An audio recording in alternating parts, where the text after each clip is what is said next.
ஒரு நாள் பாட்டி காடு வழியாக நடந்து சென்று கொண்டிருந்தாள். அப்போது எங்கோ அருகிலிருந்து ஒரு சிறிய குட்டி நாயின் அழுகை சத்தம் கேட்கிறது. பாட்டி அந்த சத்தத்தை பின்தொடர்ந்து செல்கிறாள்.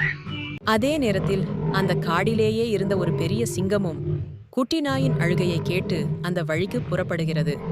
பாட்டி முதலில் குட்டி நாயை கண்டுபிடித்து அதை பிடித்து வீட்டிற்குச் செல்ல முயல்கிறாள்.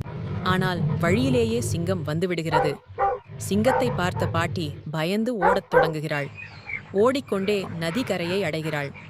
அங்கு குட்டி நாயை பாதுகாப்பாக நதியின் நீரோட்டத்தில் விட்டுவிடுகிறாள். அதற்குள் சிங்கம் வந்து பாட்டியுடன் சண்டையிடுகிறது. பாட்டி மிகுந்த துணிச்சலுடன் சிங்கத்தை எதிர்த்து போராடி இறுதியில் அதை வெற்றி கொள்கிறாள். இதே நேரத்தில் நீரில் அடித்துச் செல்லப்பட்ட குட்டி நாய் அருகே இருந்த ஒரு ஆட்டுக்குட்டியிடம் சேருகிறது.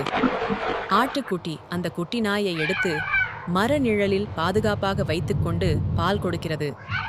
பாட்டி குழந்தையை தேடி அலைந்து கொண்டிருக்கும் போது குட்டி நாயை ஆட்டுக்குட்டியுடன் காண்கிறாள். அதை பார்த்து பாட்டி மகிழ்ச்சியுடன் சிரிக்கிறாள். இந்நாட்டுக்குட்டி லைக் செய்ய சொல்லுகிறது. பாட்டி சப்ஸ்கிரைப் செய்ய சொல்கிறாள். ஆனால் யாரும் செய்யவில்லை.